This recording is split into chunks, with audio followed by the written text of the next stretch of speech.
What if we took Kobe Bean Bryant and made him team up with Michael Jordan, the player that he modeled his game after? Meaning MJ is drafted in 1996 to team up with Kobe on the Lakers, which leads us to wonder, how many rings could this duo win together? Because when you put two of the greatest to ever play on the same roster, you're not only in for some exciting highlight plays, but undoubtedly there will be lots of winning. However, can they possibly set the record for most rings in NBA history? Because Bill Russell not only won one ring, but a whopping 11 championships in his career. So now that magic number is 12 for this duo to be able to go down as the most winning players in the history of the NBA. Starting off in their rookie campaign, where Michael was very quickly making a name for himself. Coming out of college, his scoring abilities were already at an NBA level, and it showed as he averaged over 25 points per game throughout the season with spectacular finishing abilities around the rim. His playmaking was also notable. With 5.9 assists per night, he was finding superstar teammate Shaq frequently, and it would become a center point of their offense. But it wasn't just that end of the court that MJ was feeling it, because defensively, he was locking up opposing guards and would end the year averaging just over 2 steals per game. It was obvious that Mike was the real deal here in year one, and he'd be recognized as the NBA's Rookie of the Year, and that trophy brings us to a side goal to accompany the 12 rings. Because while our stars will work together to surpass Bill Russell, only one of them can claim the title as the greatest of all time.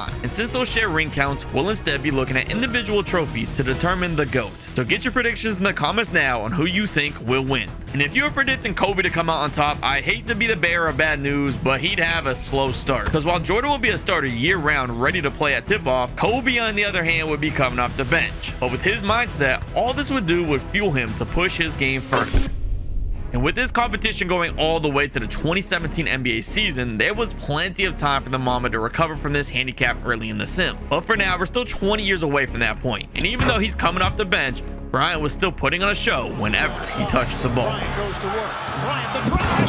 Oh! Kobe Bryant on a rocket. And while his stats weren't good enough for a trophy yet, the Lakers themselves were in a great shape with a top record in the West. And that top seed gets them a first-round matchup versus the Grizzlies, who frankly, I couldn't tell you a single player on their roster. And that's because their top player was a rookie Abdul Rahim. And needless to say, Vancouver stood zero chance against the young Big Three in LA as this series was over in a blink of an eye, only to continue that same level of dominance heading into the second round against the Supersonics. Their window for contending was definitely closed by now, and in only their rookie year, the Lakers are already heading to another conference finals, but their run was about to be put to the test. That's because these playoffs were taking a turn towards Houston against the Rockets, where they were stacked with veteran talent with all the experience in the world, headlined by Hakeem Olajuwon. Our young stars were going to have their inexperience put to the test in this matchup, but ultimately the pressure was on Shaq. Because only 2 years ago, this very Rockets team was sweeping Shaq in the finals, so he had a lot to prove.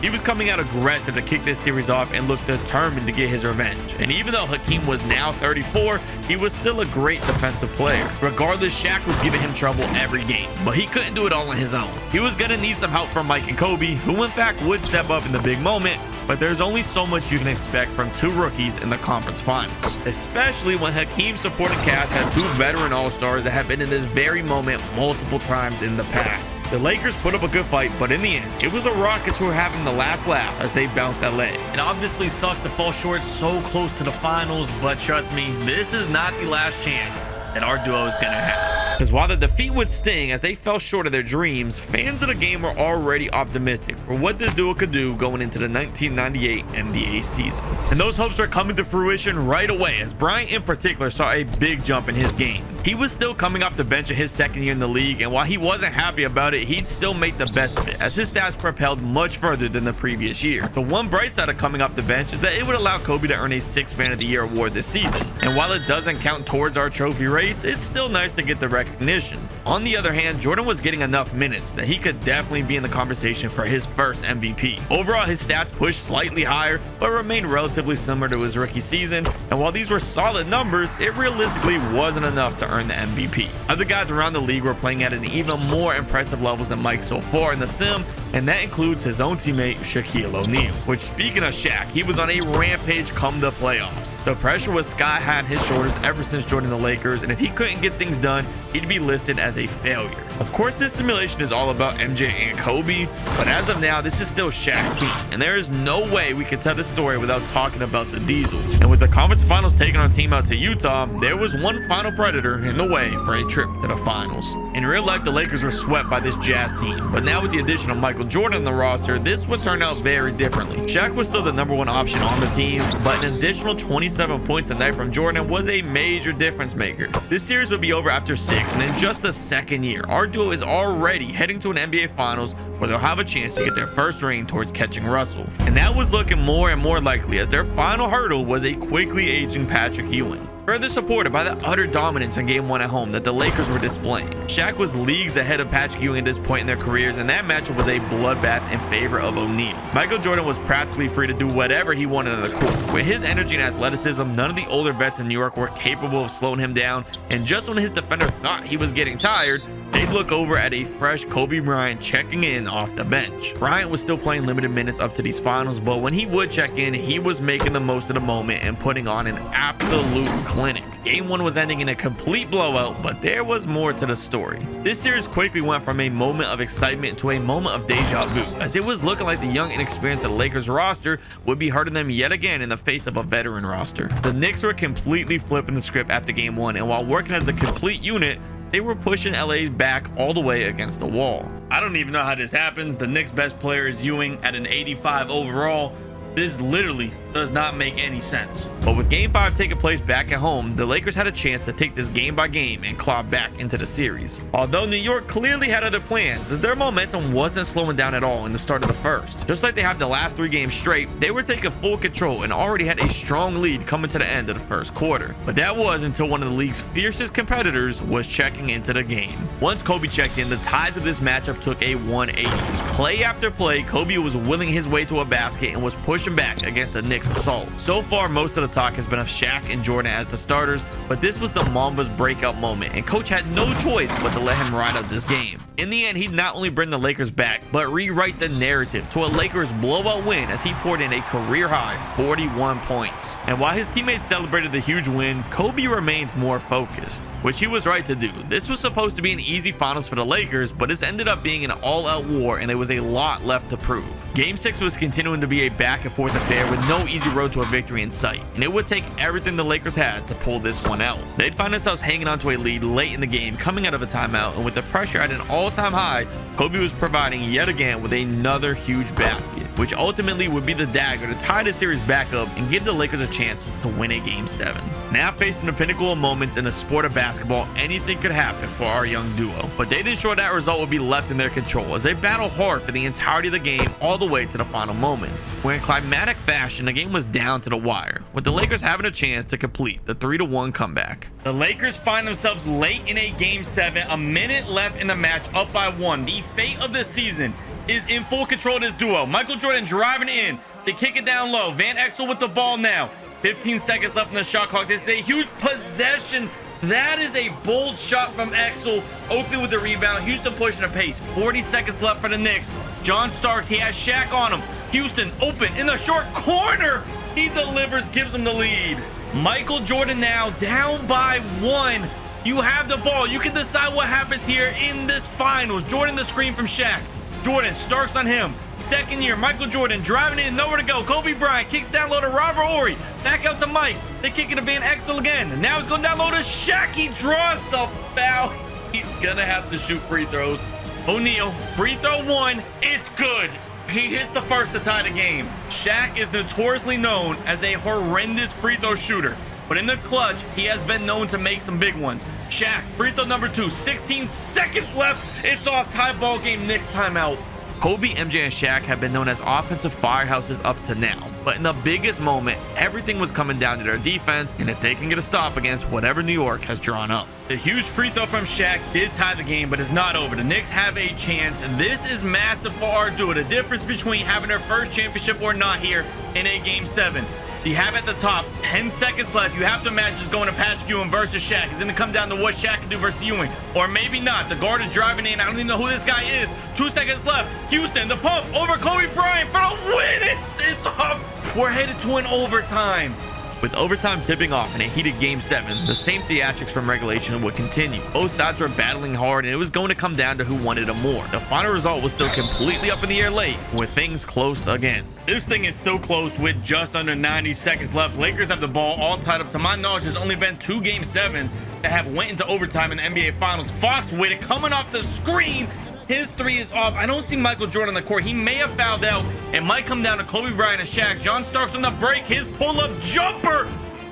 He's looking like Steph. Kobe Bean Bryant with the ball now. Coming up one-on-one with John Starks. He's driving by him, the little crisscross. His pull-up jumper gets him within 1. The Knicks with the ball now. Ward with it. He's got this matchup versus Van Exel. A minute left. Patrick Ewing is ahead of Shaq. I don't know how you let that happen if you're O'Neal. The right side of the wing. Patrick Ewing with the ball down now. Shaq, he bumps Shaq. Shaq plays great defense. He gets the rebound. Lakers have the ball. Kobe Bryant with it now. 40 seconds left. Year 2 Kobe coming up the bench. The 6th man of the year. Enters the post. John Starks the pump. I thought he was going to pull it. Fox with it in the corner. Throws it down low to Shaq. This is a great matchup. Shaq is tired though. His little hook. His hook is off. His hook is off. Now you have to get a stop. You're down by 1 in the final moments of a critical Game 7. Ward with it. Ewing here, possibly going to set the screen here. 3 seconds differentiating the shot clock and the game clock. Anything is possible though. Ward with it now. He throws it. Shaq. Shaq, you gotta steal that. Shaq gets the deflection, but he does not force the turnover. The Knicks have it now on the inbound. The inbound into Ewing, but a pull-up midi. And Ewing delivers. Down by 3, coming out of a timeout. 8 seconds left. You still have enough time to get this game tied up. Kobe Bryant in the corner. His pump. He's got nowhere to go. He throws it to Ori. Big shot, Rob! Big shot, Rob ties the game! Rob and Ori delivers! 4 seconds left! I could not believe what we are witnessing. Everyone is on their feet in this stadium. 4 seconds left. The Knicks still have time. If the Lakers can get a stop, they can go to a double overtime and try to win it there. Patrick Ewing, he goes out of bounds! Patrick goes out of bounds! They're choking! The Lakers have it! No timeouts left, though. No timeouts. Kobe Bryant off the inbound. 2 seconds to half-court heave. How do you not get it closer? How would they inbound it from all the way out there? And with overtime 2 underway, it is confirmed Mike is fouled out for the rest of the game, meaning if our duo was going to win, Kobe would need to step up in a big way. Luckily, with the lights the absolute brightest, his game was blossoming at just the right time, and he was taking over in the second extended period. He would have his group up comfortably as they try to close this out. This has been an absolute roller coaster of emotions watching the final moments of this game unfold here. The Knicks have it down by 4. There is a little bit of a cushion for the Lakers, but New York still has enough time if they can start scoring here. Patrick Ewing with the ball. He is ringless, trying to earn a ring against Shaq. Pump faking, nowhere to go. They get out of the ward, swinging around to Cummings. Cummings gets it over to Houston. Houston's deep 3. This match just cannot end. The Lakers with it now, only up by 1. They just had a comfortable lead, but 45 seconds left. The Knicks get a stop and they have a chance. Kobe Bryant, though, trying to stop them from doing just that. John Starks, Kobe's doubled. He kicks out of Fox. Kobe, the playmaker. It's good. Kobe finding his teammates in the clutch. For all the jokes we always hear about Kobe being a ball hog, 2 times here, he's finding his teammates for open 3s. The Knicks still have enough time, though. This match is far from over. How things have been going. John Starks with it now. Stick him close. Do not let him get a 3. Alley-oop in a moment like this. Kobe with it now. 28 seconds left. Their full court press. And Kobe breaks the press. He has a wide open lane. Kobe dunks all over Starks. What a momentous moment. What am I saying? Kobe gives him the lead. This match is so crazy. I'm forgetting how to talk. What word was I trying to say? The Knicks win it though. Kobe Bryant's huge poster in the biggest moment, possibly the biggest game in NBA history. Double overtime, Game 7 of the finals. Ward with it. 20 seconds left. He has this guy on him. Is that man Exel? I don't know who half these old players are. Patrick Ewing with Shaq on him down low. Ewing loses his dribble. 10 seconds left. They have to hoist a shot. Ward from deep. It's off. Shaq with the rebound. Please hit these free throws. So the Knicks actually had a foul to give. It's Van Exel on the free throw line. He hit the first. I imagine he's about to hit this second one, and that should do it. The Lakers should be earning their first championship for our duo as long as John Starks doesn't come hit a pull-up three and they get an inbound steal three, nothing crazy like that. That rims out and the Lakers do it on the biggest stage in Game 7 without the help of Mike. And in one of the craziest sims that we've seen on the channel, Kobe became an alpha at just the right time. Even still, the finals MVP would be going to Shaq, who dominated all 7 games, but our duo was still able to enjoy earning their first ring towards their goal. But probably most importantly, this series meant a lot of change was coming for Bryant. Kobe was finally entering the starting lineup, and the rest of the league was in trouble. We have firsthand witnessed the birth of the Black Mamba after last year's finals, and his confidence was at an all-time high now in the starting lineup. His stats has skyrocketed with additional playing time, and even though it wasn't enough to contend for an MVP, it was becoming crystal clear that it would only be a matter of time before he was getting some hardware. And speaking of hardware, Mike was doing more than enough to have his name all over the MVP race. With his points per game now reaching a career high of 31.8 a night, you think he was poised to win the MVP finally, but instead it was headed to the young Tim Duncan of the Spurs. Nonetheless, the duo of Kobe and Mike in the starting lineup was positioning the Lakers for the real prize, another NBA championship. But along with it, we would see the first glimpses of drama with egos that could tear this big three apart down the line. And as we all know, eventually change will be coming to this Lakers team, but for now there were bigger headlines. I mean, I'm just at a loss for words. What more can you say at this point? 76 wins. This team, I don't see anyone beating them as long as they're together. As expected in the playoffs, they were steamrolling the competition. With a lineup of 3 of the top 10 players to ever touch a basketball, there was no argument that any other team was going to keep up. They'd end up in the conference finals matched up against this year's MVP, and Mike would get his revenge on the man who took his trophy. The Spurs were getting embarrassed here just like every other team, and that wasn't the end of it. In the finals against Miami, there was no competition to be had. This entire playoffs had the Lakers written all over it, and we were witnessing the forming of what could likely go down as the NBA's greatest dynasty ever. In the blink of an eye, our duo were already reaching ring number 2 out of 12. But even still, there weren't any personal trophies just yet. 3 seasons in, and our trophy race is still locked at 0, but that wouldn't be lasting long. Kind of hard to earn a finals MVP when Shaq is averaging like 29 and 16 a night. It was only a matter of time before one of our duos started to be recognized for the incredible level of play, and the first was Michael Jordan. He has been improving his game every season since the start by adding more and more to his toolbox every year, and this year with a major leap in his efficiency, it was finally happening. Jordan was being awarded his first MVP trophy of this simulation, kicking things off in our trophy race to finally take a 1-0 lead over Kobe. Finally, we have our first trophy for our duo. It goes to Jordan. Insane 3-point percentage, by the way, but I did check. He only shot like 16 of them, so it's not that impressive, but nonetheless, a very huge year for Jordan to finally get on the board and take a lead in the trophy competition. But that's where the trophies end this year, because again, when they got to the finals, there was no denying Shaq credit for the finals MVP. He was just doing far too much in the court as the Lakers were pushing one step further with a three-peat. And now as we settle into Mike entering his prime, the next couple seasons were like clockwork, with MJ soaring through the competition in the regular season en route to the MVP, all for Shaq to shine the brightest in the finals as LA coast past everyone that has the misfortune of running into them, meaning at the end of the 2002 season, their ring count was up to 5, with Jordan extending the personal trophy lead to 3 over Kobe, who has yet to win anything. And that's not to say that Bryant was lackluster during this stretch by any means, because in fact, over the last 2 seasons, he wasn't too far behind Jordan, as his stats were pushing higher as well. Even still, it was clear Kobe was missing something to have an edge over Mike, but he had all intentions to change that. Just like we saw him do in the past, his relentless work ethic wasn't going to allow him to fall too far behind in this competition. He would spend the entire offseason training to develop his outside shooting in hopes that the improved shot making from deep would make the difference, and boy was he right. In 2003, his shooting was making it impossible not to incorporate him into the offense even more than normal. Now he could create for himself and get an additional point regularly, or if he was playing off ball, he was a viable catch and shoot player. This would lead to 29.4 points per night, which was a new career high for Kobe, and it would again remind the world that he was just as important to this team as Mike and Shaq. Finally getting a Kobe Bryant MVP. It took a while, but better late than never. Now he's only trailing Mike by 2, heading into the 2003 NBA playoffs, where I expect that they're going to win another NBA championship. Just like we've seen 100 times by now, the Lakers are crushing the opposition with no resistance. And these finals will be just as easy as all the others, except this time the finals MVP was finally going to new hands, helping Bryant get within now 1 of Mike. and as our duo wins their 6th ring in a row, they were beginning to appear unstoppable, but things wouldn't always be this easy. And that's because there were some very talented players about to be drafted this season that surely down the line would cause some trouble for our stars. To include some intense one-on-one rivalries, several finals matchups in an era dominated by super teams, and some game 7s that could completely change the outcome of our simulation. Jordan coming around, he's wide open on the wing, he's driving in versus LeBron.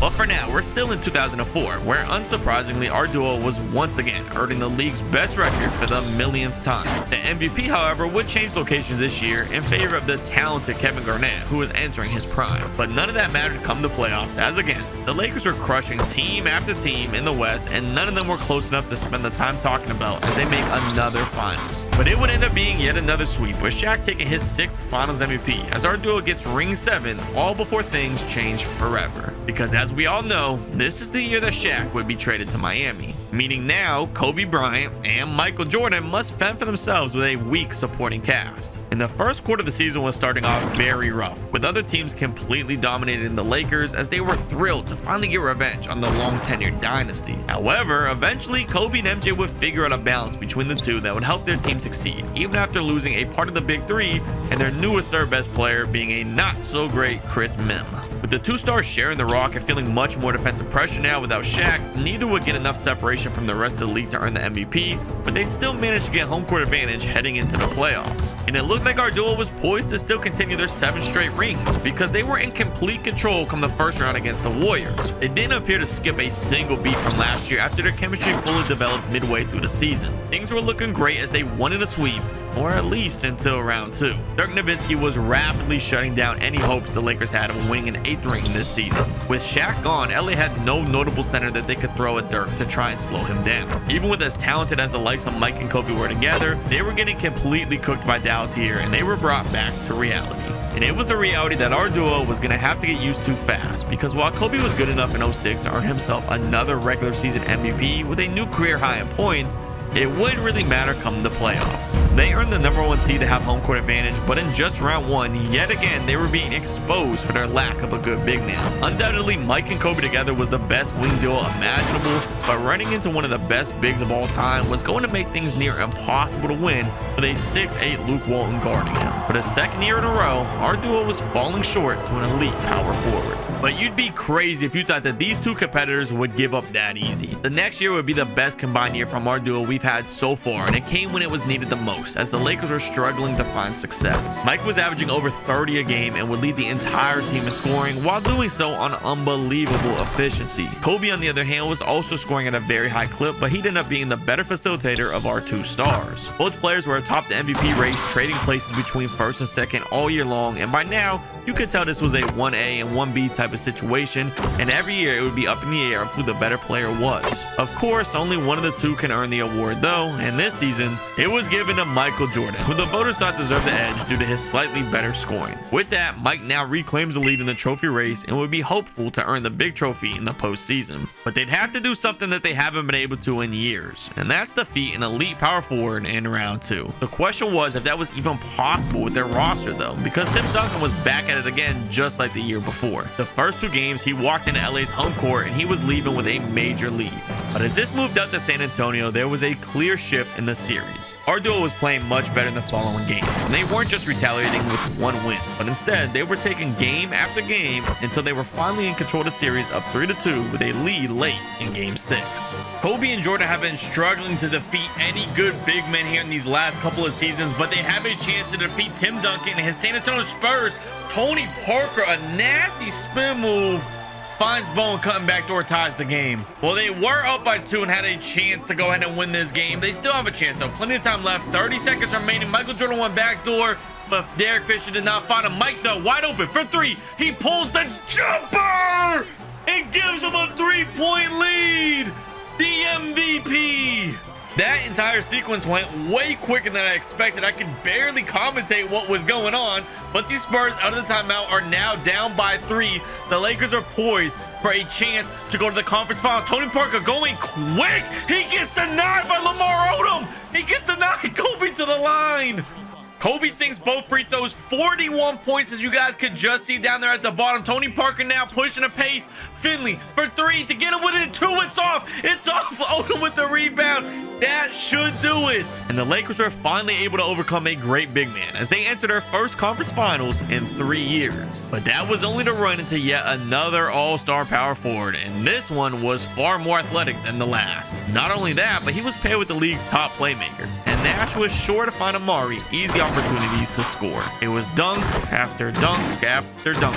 And on top of all that, they had one of the league's best perimeter defenders to throw at our stars to slow down their scoring output. The series was somewhat competitive, but in the end, the Lakers weren't going to be able to get it done.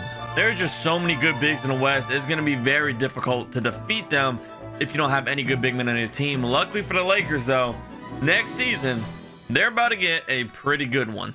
The Lakers are acquiring Gasol, one of the better power forwards in the association, and having him available in the paint was a complete game changer for LA. Both Mike and Kobe took advantage of playing through him in the pick and roll as well as low post-ups. Additionally, he had a bit of range, which was an improvement over Shaq previously, and that would really open up the paint for our stars. The season will end up without any MVPs going to the Lakers, but it was far from a failure. They finished with their best record since 04 and had confidence heading into the postseason, where in the second round they had a chance for revenge against Phoenix. And this time, with Gasol in the paint, they could match up with Amari. Now with the battle of the bigs no longer being a glaring weakness, our stars are able to focus on doing what they do best, which is of course scoring the basketball. Phoenix was still competing hard, but in the end, the Lakers were overcoming them. Finally, they were facing Carmelo and the Nuggets. This team didn't have a scary big man, but Melo was an impressive scorer. It would be an all-out scoring competition, and while it was fun to watch, Carmelo wasn't going to outscore both Kobe and Mike on his own. This series was over quick, and the Lakers were finally back in the finals, but the opponent surprised me.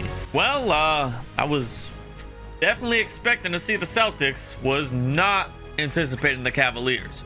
I mean, of course they have LeBron James, one of the greatest players of all time, but the rest of this roster is not good. I did not think they would beat Kevin Garnett, Ray Allen, Paul Pierce, Rondo, but they're here. They're in the finals. They're going up against our duo.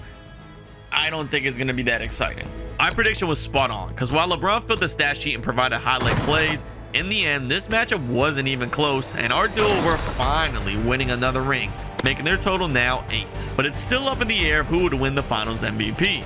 Kobe was doing it all and was a major facilitator for the team, especially with teammate Gasol, as he led LA in assists per game. On the other hand, like we've seen in the past, Jordan may have less assists, but he was also scoring more points per game in the finals. It was up for grabs for either player to win this trophy here, but in the end, it was going to Michael Jordan, who was again extending his lead over Kobe. But you'd be insane to think that the Mamba would fold, because the next regular season, Kobe was striking again. He was still finding Gasol frequently for assists as they built incredible chemistry together. But more so than ever before, Bryant was aggressively looking to get his own shots whenever possible. This would lead to him earning another MVP and keeping his competition neck to neck with Mike as they prepare for another playoffs. After battling through the West, they faced off against the Nuggets once again, and unfortunately for Carmelo, these frequent run-ins were not in his favor, and things would turn out exactly like they did last year, and that goes for the finals too. Where are the Celtics? We're in 2009 and we haven't seen them yet. I know the Magic made the finals this year in real life because Kevin Garnett was hurt, but he's not hurt in the simulation.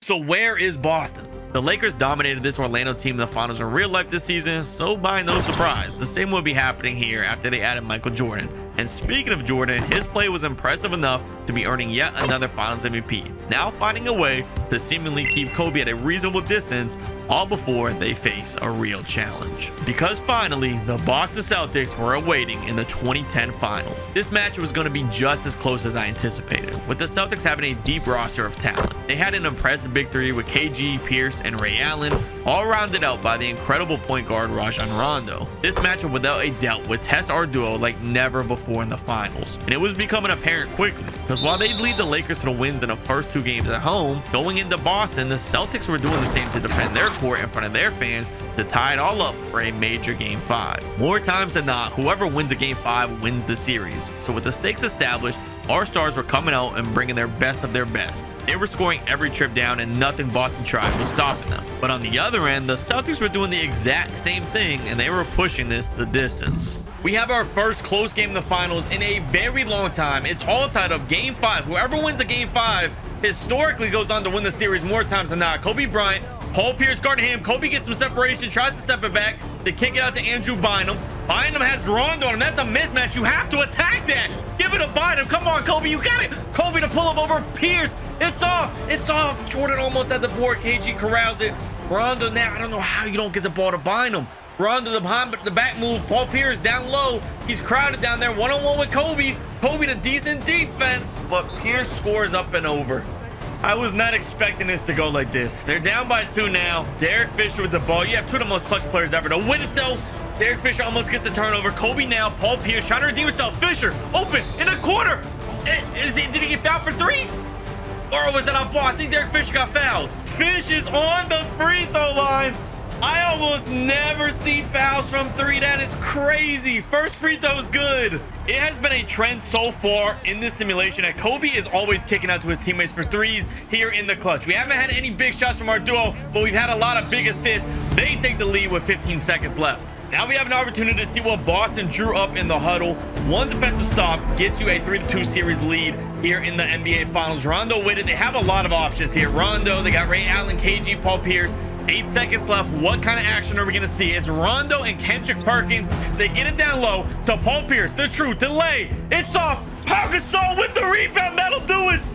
That'll do it. They take a 3-2 series lead. From there, history would be repeating itself because as it's happened so many times before, again, the team winning Game 5 would go on to win the whole thing. The Lakers carried all their momentum into Game 6 on the road, and they would be hoisting up the 10th championship for our duo together, with the Finals MVP ultimately going to Kobe Bryant, getting him back within 1 down the final stretch, and this would be closer than you may think. Because while Mike and Kobe were continuing to lead the Lakers to unbelievable levels of success and push them to yet another finals, their age was starting to catch up. Other players around the league were emerging as the future of the NBA, and with all the talent available, it would mean that through the rest of this competition, there would be no more regular season MVPs for our duo. So now as they approach yet another finals, the MVP here would be more important than ever before. But with the Big 3 formed in Miami, you'd have to imagine this wouldn't be easy, which actually wasn't the case whatsoever, as the Lakers were manhandling this alleged super team. And while in the future they'll improve their roster, for now it was far short of having enough pieces to keep up with the incredibly deep Lakers featuring 2 of the league's top scorers. Finally, after 15 seasons, our duo is reaching 11 rings to match Bill Russell, now only 1 shy of 12, and Kobe was also getting a back-to-back Finals MVP, tying up the entire competition. Everything's all tied up, only need 1 more ring to get to 12, and it might look easy, but trust me, this is not the last we're going to be seeing of this Miami Heat team. After the 4-peat, they'd face OKC in the playoffs in 2012, and this new young, eager team would seem to have the Lakers all figured out. It was a flip of the Lakers' early struggles years ago with youth, now becoming an issue with age. The electric OKC roster was upsetting LA and sending them home, until in 2013, they'd add another solid player to the roster in Dwight Howard, and with that addition, they'd make their way back to the finals to face Miami again. Except this time they were much deeper with additions to their roster, and LeBron was playing the best ball of his career. This time around it was the Heat taking a ring home and leaving our duo in the dust, now establishing a rivalry between these 2 teams that would push again into the 2014 season. With a third matchup between these 2, this would be the biggest of all. Not only was the finals matchup tied 1-1, but this would be our stars' last chance to get that 12th ring. Because fast forward to 2015 and there was a new dynasty forming in the NBA. The Warriors would smoke the Lakers for the next 3 seasons in a row, and eventually our duo would retire after 2017 with no more finals appearances. So now everything comes down to this last series and even the last game. Well, it all comes down to this. In Game 7, the final culmination of this entire 20-year sim comes to this. The trophies are all tied up, so if they win here, someone's getting Finals MVP and winning. If they win here, they're getting that 12th ring to pass Bill Russell. And if they win here, they beat LeBron James 2-1 in the finals they play him in against the Miami Heat. There is a lot at stake in this match. With a match this big, it is a no-brainer. We're gonna hop into the Simcast and find out exactly what's gonna happen here. We want to see, is it a blowout or is it gonna be a close match heading down to the final stretch? And right now, in these last couple of moments, it's looking like it's completely up in the air on who can win this game with 2 minutes left. As we're hopping in, Michael Jordan actually had 2 free throws, so it is only a 1-point game with 2 minutes remaining. LeBron James has the ball and the lead right now. The Lakers need to stop. They need to get back into this one. With as much as on the line right here, you expect a big game from Kobe and from MJ. Dwayne Wade driving to the paint, really nowhere to go here. Bryant all over him. He's kind of stuck. He might have traveled. Chris Bosh, what just happened? The Lakers now on the other end. Steve Blake with the ball, down by 3. We need a huge moment from Michael Jordan and from Kobe Bryant here. Steve Blake, Jordan coming around. He's wide open on the wing. He's driving in versus LeBron. Draws the foul. He can't get the and one. Free throw one was good. Free throw number two is also good from Michael Jordan. Right back to square one. They are down by one. They still desperately need a stop against the Miami Heat here. Dwayne Wade with the ball. This is an aged Dwayne Wade. He's not as good as he once was. So luckily the ball is not in the hands of LeBron James. He's getting a screen for Chris Bosh. Kobe caught in the screen. Kobe's recovering. Dwayne Wade creating some separation, using his strength. Down low, nowhere to go. 3-second violation. Ref Dwayne Wade forces it up and over Bryant for a 3-point lead. Kobe coming down on the other end now. Down by 3 with a minute remaining. This is possibly the biggest possession of the simulation. Kobe Bryant wide open. The pull-up 3. Oh, it rims right out. Dwayne Wade has the ball now, pushing the pace. That would have been a massive shot for the Lakers. Mario Chalmers driving on Jordan. You'll take this matchup right here. MJ. Now you got Kobe Bryant sticking Dwayne Wade again. Dwayne Wade, his floater, that's off. Kobe gets the board. 45 seconds left. Michael Jordan on the fast break. Crossing up Mario Chalmers. One-on-one ISO. Just swinging it back around to Kobe Bryant, the better three-point shooter over him and MJ. Kobe right now getting the screen. Get some separation from Wade. Kobe had to pull up. Jumper! Kobe Bryant delivers. Full court press here on this inbound. I'm not seeing Kobe. He almost had it. The Heat almost sold the game right there. Dwayne Wade driving into traffic. LeBron hasn't touched it at all. Wade is off. 24 seconds timeout. Let me know in the comments if you're on the edge of your seat just like me. 23.6 left. Kobe Bryant and MJ on the court. Game 7. Kobe driving in on Dwayne Wade. He's getting some little help there from Miles Chalmers. Steve, are you... I don't even know how to react. Time and time again in this simulation, Kobe has been trusting his teammates in big moments, and they've been delivering. But Miami does still have time. Down by 1, they have a lot of talent. LeBron James and Dwayne Wade. Mario Chalmers, though, is attacking Steve Blake, the unlikely hero here, possibly. Chris Anderson with the screen. They're getting it down low to Dwayne Wade. Kobe, the bean in the clutch. I don't know why I said the bean. It was a mix of Kobe Bean Bryant and the Mamba. I ended up giving that man a new nickname, the Bean. Kobe Bryant. Free throw number 1 for a 2-point lead is good. I don't know if Miami has any timeouts. If Kobe hits this next free throw, though, it's going to be a 3-point game. Miami still has a chance. It's not looking like they have timeouts, and with the terrible 2K AI, they're probably going to hoist a full-court shot for no reason. LeBron for the tie. He almost gets it, but it's off. The Los Angeles Lakers get it done for ring number 12. And as the Lakers celebrate finally surpassing Bill Russell, there's only one last thing to do, and that would be to give Kobe Bryant the last Finals MVP as he surpasses Jordan here in the very final moments. But what about if we team LeBron up with another all-time great? Find out by clicking this video next, where James teams up with Curry.